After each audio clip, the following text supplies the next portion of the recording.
Hi everyone, welcome back to Serger Tip Clips. I saw a conversation on the Bernina L890 Facebook group a few days ago, and it was about threading the machine. And I wasn't sure whether it was strictly for overlock mode or cover stitch, but I thought it would be fun to do a video talking about a few little tips and tricks for correct threading on the machine in both modes. So let's go over to the machine now and get started. Let's take a look at the screen in the guided mode. And we're going to select stitch number 1, a 4-thread overlock. And now when I select that in guided mode, this is a built-in version of your owner's manual, and it's great because it will walk you through every step of the way of what you need to do for any of the stitches in the machine. And when you tap on the arrow on the lower right, it's like turning the page. So let's go to the next one. No unthreading required. And you can see it's telling you to attach the presser foot C11, and I have my presser foot pressure on 4, which is the default setting. But you notice on these pages, there is always a video camera icon. And that is so important and wonderful to remember that you have, because it's like having a built-in instructor right in front of you. So it's this screen is telling me to insert my needles in the left needle and right needle position for the 4-thread overlock. So let's go to the next thing. Activate my knife, adjust the cutting width to 6, okay. Attach the knife, activate the upper looper. You're not hooking in the upper looper. We're not doing any of this. Now, for those who needed a little bit of help with threading their machine, here is the screen for you.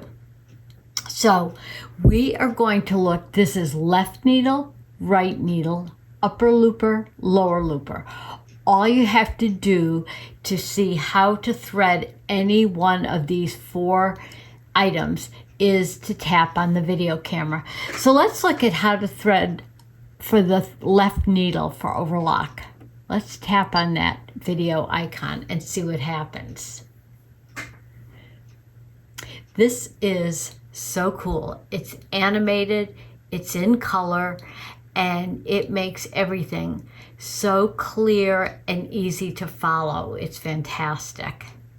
It's going across, coming up, over the yellow half moon, down into the second from right thread guide. Also in the needle thread guide above, and it's showing how to use the needle threader. And if you want to use that, that's great, or if you want to thread it by hand. Now, this will show you over and over. It'll play in a loop. But if you want to just follow it along slowly and do it step by step, you can pause it with the button on the lower right. So it makes it very easy. Now, let's take a look at the right needle. And you'll see it comes up green. They've even color coordinated the animation on this for the threading route guide colors.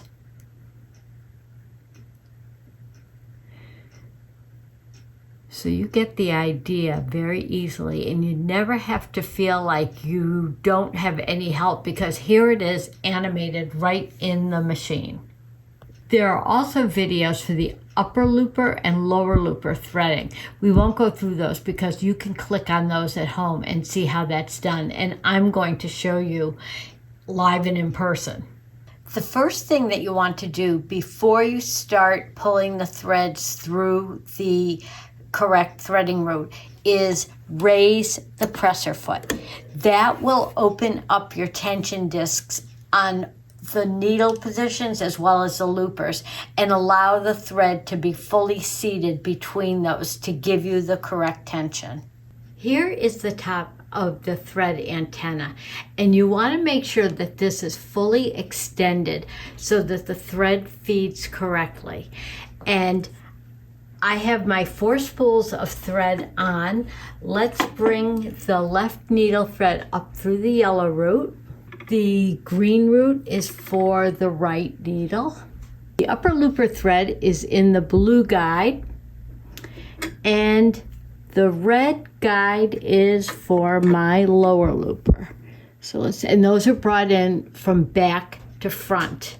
Next, let's work our way down the machine. Now we're looking at the top of the machine. These are the pre-tension areas for the needles and the loopers. So at this point, what you want to do for your left needle, you're going to hold your thread like a piece of floss. Hold it taut, and you're going to snap it into that pre-tension area. You will hear and feel it click in. So let's do all 4 threads. Here's the right needle. You hear that? And you can feel that it's secure, but you do want to hold your thread taut between your 2 hands just to make sure it is clicked in correctly. And now we'll move down to the front of the machine. Let's thread the left overlock needle first. I have my thread from the yellow thread guide position. I'm bringing it across under this yellow projection and up and over the yellow half moon. That's what I call it anyway, because I think it looks like a half moon. And then I'm going to bring it down into the second from right threading guide. Here we are in the second from right threading guide. Then I'm bringing it back into these recessed threading guides. You always want your thread to come down from this point, always in a straight line. And sometimes on combo machines, I see people who don't realize that the thread should come down in a straight line. And this is what they do. They bring the overlock needle thread over to the cover chain stitch position, and you can see the thread is slanted. You don't want that. The thread should come down in a straight line. So let's get it into that second to the right guide and the recess guide for the needle. And then I'll put it right through the eye of the needle. I don't think you need to see that. Now it's time to thread the right needle. I'm in the green threading route, under the green projection here, over the green half moon, down and into the right threading guide above the needle, and then into the needle. The right overlock needle is the far right threading guide above, and the far right one right above the needle, and then into the eye. I have the machine open, and let's look at our loopers. Here's the chain looper, the lower looper, and the upper looper. They are alphabetical from front to back. So my little mnemonic for remembering which looper is which is get a clue about your loopers. C, L, U, chain, lower, upper. And the chain looper is the farthest left. It's almost hidden under the bed of the machine. And in order for the thread to air thread through the tubes and the eye of the looper, you have to pull a length, and I always say pull it down to your leg when you're in a seated position, and that should give you enough length to get that thread to come through the eye of the looper. So let's take a look at that next. This is the knob that will lock our threading tubes, and those are over here. So I'm going to turn this, but I want you to watch over here to see the threading tubes close. Now I've turned it and you didn't see them lock. That means that the loopers aren't in the correct position for threading. All you have to do is step on the foot pedal, and that will reposition them, and now you hear that the thread tubes are locked. We'll thread the upper looper first, and that looper is right here, so you'll see that coming out. I'm going to pull the looper thread down, and I'm going to pull it right down to the top of my leg. And now I know I'll have enough length for it to travel through the machine. Now another thing is, just the same as when you're threading the eye of a needle, if you have a fuzzy end on your thread, give it a quick haircut to get a nice sharp end on that. So that's one little tip. And on this machine, all you have to do is hover the thread over the threading port, and that's the blue one for the upper looper. Let me get that red thread out of the way. That's for the lower looper. I'm going to hover it over, bring it in, and you'll see it come popping out through the eye of the upper looper. And I'm stepping on the foot control to activate the air threading. Here it is. Let me just pull it so you can see. It's all the way through. Now, let's do the lower looper. I'm pulling the thread in the red threading route down to my leg. And the lower looper even needs a little more length than the upper looper does. So again, I'll hover the end of the thread over the threading port, step on the foot control, and now, I don't know if you saw it or not, but here it is. It's all through the lower looper. Now, in order to start stitching, we need to close up shop here. I'm going to bring this thread up to the top of the machine, and I'm going to unlock my threading tubes. If this isn't turned back again, the doors won't close correctly. And if the doors don't close, or one is just partially open, when you go to step on the foot control, you won't get any stitching. I'm going to put my trim bin on, and I'm in business and ready to start overlocking. Let's do the left chain needle first. I have my thread in. Again, my presser foot is up so the tension discs are open, and I'm going to bring that under the yellow extension. But this time, instead of going over the half moon, I'm going over the one that looks like 3 C's that fell down right up here.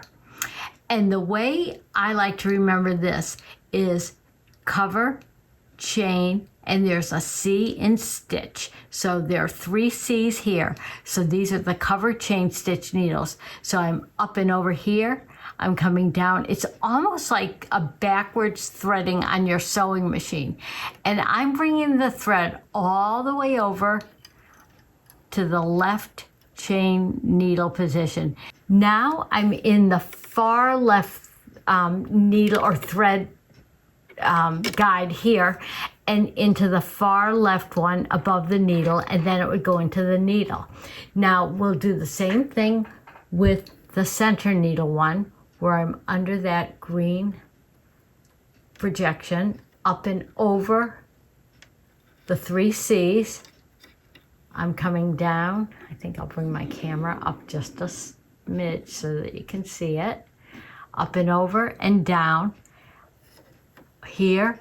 And then I bring it over to the center chain needle position, into that threading path, and then into the needle. And now the right needle, which is now the blue threading path. Under here, come up and over my 3 C's, come down, up and over, and back down again, and then into that center thread guide and down into the right thread guide.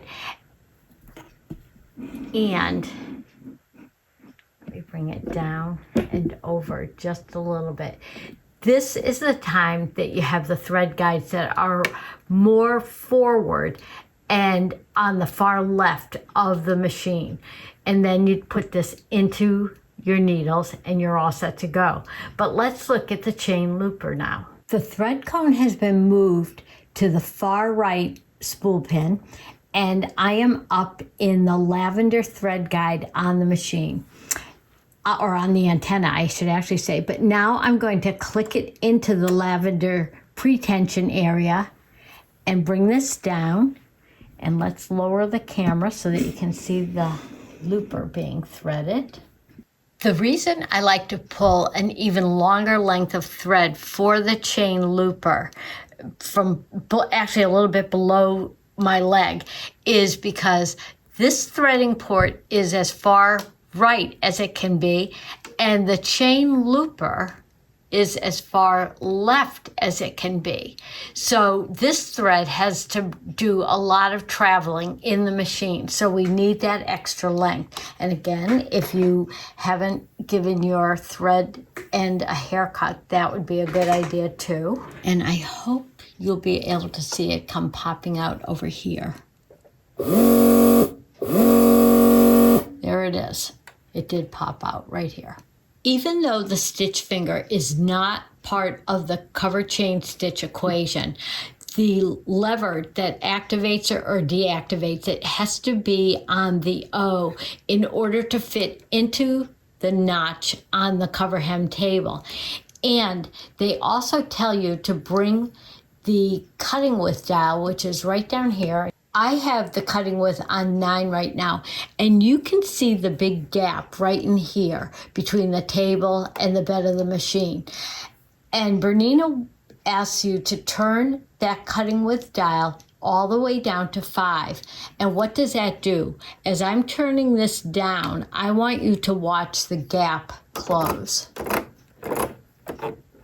That's why that gets turned down to 5. There's no other reason other than to close that gap. Thanks for joining me today. Don't forget to hit the subscribe button. And if you have any questions or comments on this video, leave them below. I'll get back to you quickly. But if you own a different brand or model serger and you need some help with any of the aspects of threading or about needles, anything at all, send your questions along and I will answer you and get back to you quickly on those too. Happy sewing and serging.